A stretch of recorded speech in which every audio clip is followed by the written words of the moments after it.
Yo, YouTube, what's up with your boy? Sports and Fitness Rants. I'm back, guys. Click that like button. Subscribe to my channel. What's up, y'all? Welcome back, guys. Welcome back. Got another great video for you guys today, as usual, man. And in this video, man, listen, we're going to talk about the New York Knicks in this video. Now, you guys know I grew up in New York City, man. I live in New York still, and I grew up a New York Knicks fan. I'm not like a diehard Knicks fan. I would never say that I wasn't the biggest Knicks fan in the world. But I grew up watching the New York Knicks, rooting for the New York Knicks. They were the only team in New York City as far as basketball goes when I was growing up, right? And when we think about the Knicks and we think about this season, guys, I want to talk about the Knicks this season. And are they serious? Are they legit? Are the Knicks for real? Are they for real, guys? I don't know, man. We're going to talk about this video briefly. And I want to thank you guys, man, everyone across the world, everyone across the states, man, has been supporting my channel, guys. I am truly, truly humbled, guys. Shout out to everybody, man, for real, man. You guys, man, it means a lot, man. Like I said, much respect to all you guys. My channel's nothing without you guys out there subscribing, liking, sharing your stories, sharing the info. Remember, guys, we must stand up, right? It's we. It's all of us. It's not just me. It's all of us, guys. And you guys got my back, man, and I really appreciate it, guys. It means a lot, man. Shout out to everybody in the membership, man, for your continued support, guys. I am truly humbled, man, for real. Much respect to all you guys, man. Real recognize real. And you guys know what to do. Turn the volume all the way up. Hit that play button. Remember, these videos are for educational purposes. And let's roll. So, yes, guys, listen, man. I don't do a lot of New York Knicks stuff on this channel because I'm one of those New York Knicks fans where I'm skeptical, guys. I'll be honest, man. I'm a skeptical New York Knicks fan because I grew up watching the Knicks of the 90s. So, for me, the standard, the bar is set pretty high because for me, the New York Knicks of the 90s, man, they were the last legit New York contender. That's in my opinion. I don't believe that the 2010 Carmelo Anthony New York Knicks were ever legit threats to win a title or to even make the NBA Finals. Whereas, obviously, the New York Knicks of the 90s were legit contenders. They went to 2 NBA Finals in the 90s, right, 1994 and 99. But they were also in the conference finals several years in the 90s. The Knicks have not been there in a long, long time, guys, since I believe 1999 was the last time that they were in a conference finals. So if we think about it that way, this is why I'm skeptical, guys, because the New York Knicks over the years, anytime that I've gotten happy or I've gotten excited or I got my expectations, my hopes up, the Knicks dashed them. They let me down. They let me down, man. You know, like I said, whether it was the Carmelo Anthony Knicks who, lost to the Pacers and Paul George and Roy Hibbert's blocking Carmelo Anthony at the rim, in that pivotal game 6, I believe it was. Just over the years, like I said, just not really having the primetime playoff performers, guys that were never coming through for you. And when I think about the New York Knicks, guys, over the last several seasons, I think a couple years back to when the New York Knicks got our hopes up, right? They made the playoffs for the first time after several years, and they ended up playing the Atlanta Hawks in the first round. And this was supposed to be a good matchup for the Knicks. The Knicks were supposed to be competitive. And they ended up getting blown out, man. They just got beat down by the Atlanta Hawks. You guys remember that series? That was a series where, one of the fans allegedly spit on Trae Young. Trae Young was dogging the Knicks out in that series, man. He was just dogging the Knicks out. They had nothing for him. And Julius Randle was a no-show. Because Julius Randle, guys, to me, I don't know how this man made the All-Star team. Julius Randle made the All-Star game. I don't know how. Julius Randle's not an All-Star. To me, Julius Randle's not an all-star level player. I don't care what his numbers say, guys. Remember, the numbers in this era are not really what they, in reality, right, guys? The numbers are inflated in this era. So Julius Randle's quote-unquote numbers to me are not impressive because in that series against Atlanta, Julius Randle was a no-show. He was supposed to be the best player. He was a no-show. And I always have told people, you're not going to win with Julius Randle being your best player or even your second best player. You can't do it. That's my biggest problem with the Knicks.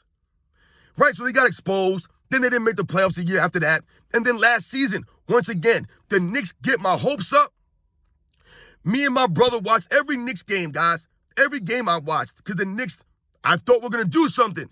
They beat the Cleveland Cavaliers in the first round after everyone's picking the Cavaliers. They beat the Cavaliers. They beat them handily. And I was like, yo, the Knicks, they might go to the conference. I did a video about that. That the Knicks have a legit shot to go to the conference finals for their first time since 1999. And what happened against the Miami Heat? the Knicks were getting beat down. They could not play any defense. They couldn't stop these guys. The Knicks were getting roasted by Gabe Vincent. Gabe Vincent, guys. They couldn't stop Gabe Vincent. No knock on him. No knock. But he couldn't stop this guy. And once again, where was Julius Randle when it mattered most? He was a no-show. And Jalen Brunson is the Knicks' best player.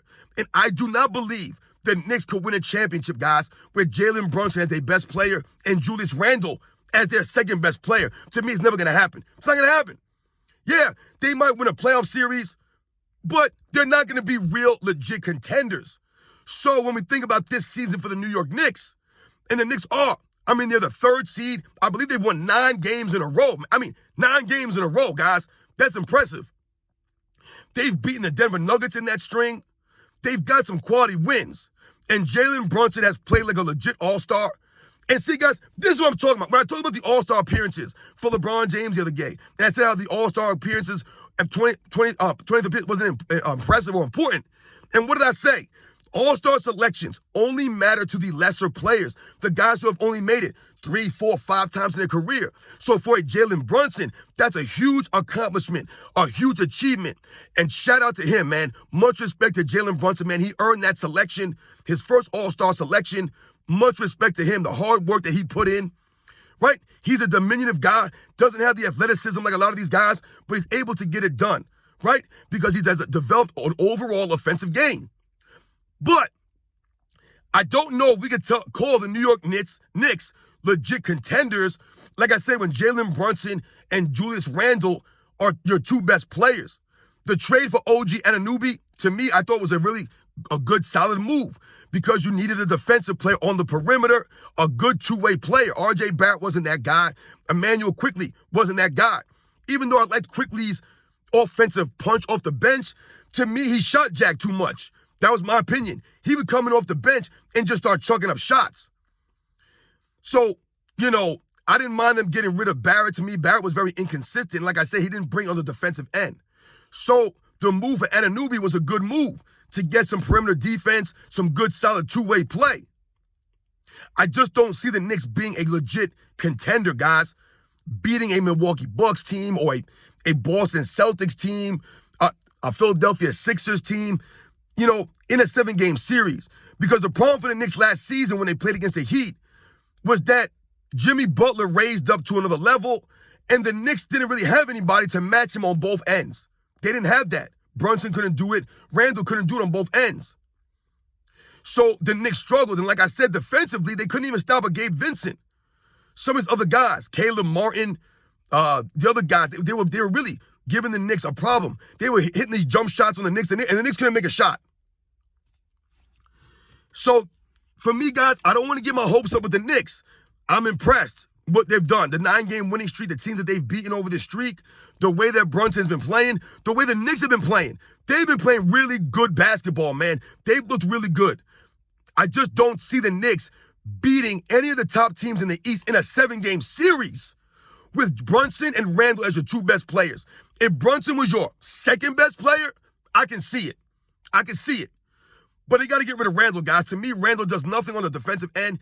He is a poor shot taker. He doesn't really have any leadership. I give him, credit. He plays and he gives effort. But to me, Randle's just not really a great rebounder at his size. Once again, like I said, for his size, no defensive ability, no defensive impact. And the leadership is really lacking to me for Julius Randle. So he can't be your second best player. The third best player, okay.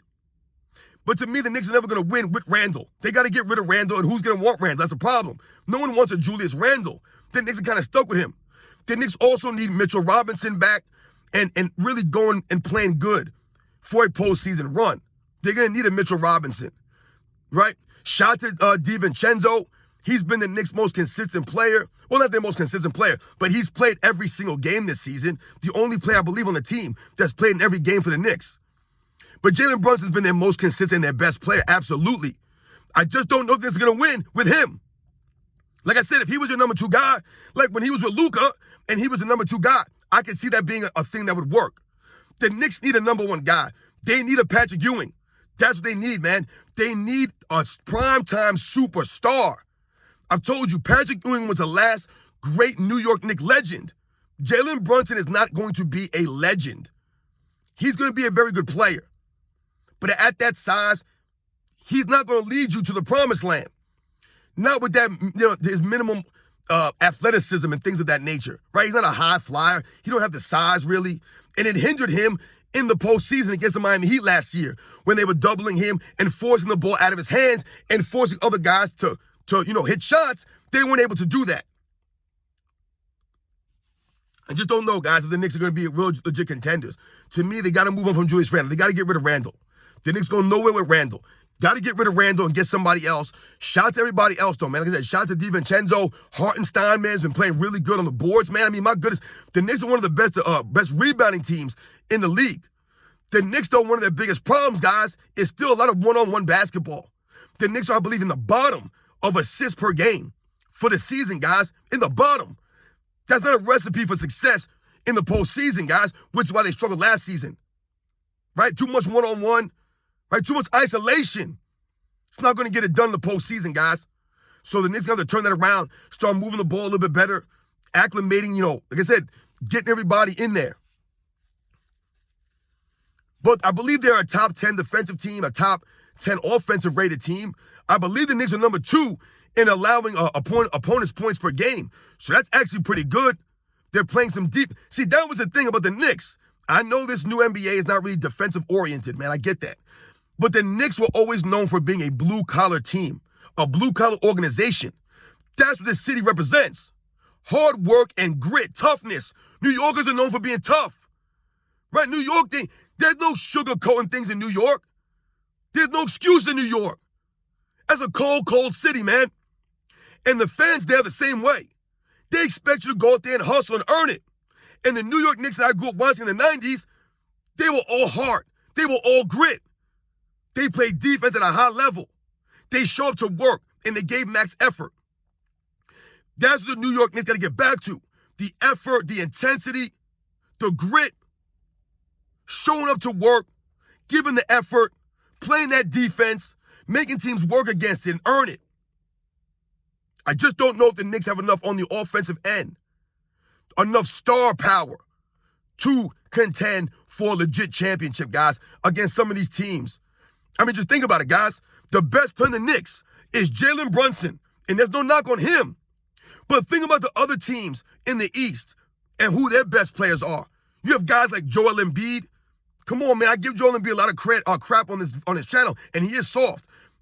Jalen Brunson is a lot more tough and grittier than Joel Embiid, but he's on a different level than Jalen Brunson, right? Even though we know Joel Embiid won't be there in the postseason, they have a better player, right? Their best player is better than the Knicks' best player.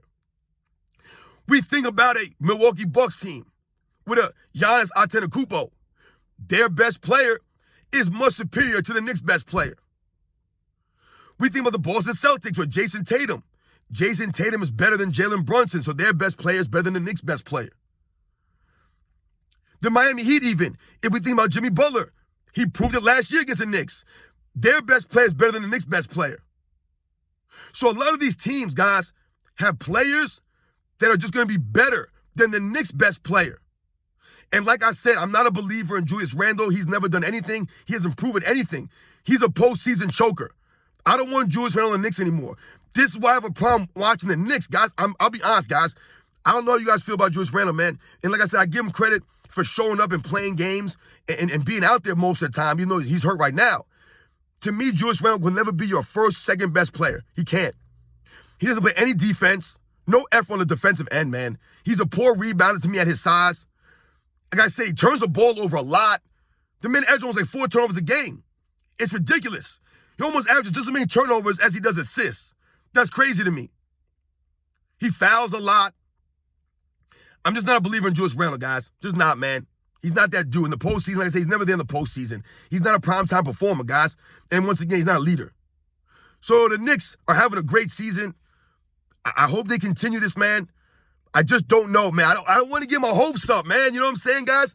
I just don't want to get my hopes up with the Knicks, man. Because once again, like I said, in reality, if we're going to be honest here, right? I don't see the Knicks being a contender this season for anything. If they make the postseason, yeah, the playoffs, yeah, I see that. Maybe they can make it to the second round. Maybe. But I don't see them getting past the second round or definitely not making an NBA Finals run. As great as they're playing, I just don't see Jalen Brunson and Julius Randle getting you there, man. So you guys know the deal, man. Shout out to the New York Knicks, man. They're having a great season, man. I hope they continue to run, man. Shout out to all the New York Knicks fans out there, man. Because like I said, we don't really have much to cheer for as far as the New York Knicks are concerned these days for a long, long time now. So the Knicks have given us something to cheer about, something to watch. I just don't think the Knicks are legit contenders, though, guys. If we're being honest here. You guys know the deal, man. I'll catch you guys on the next one.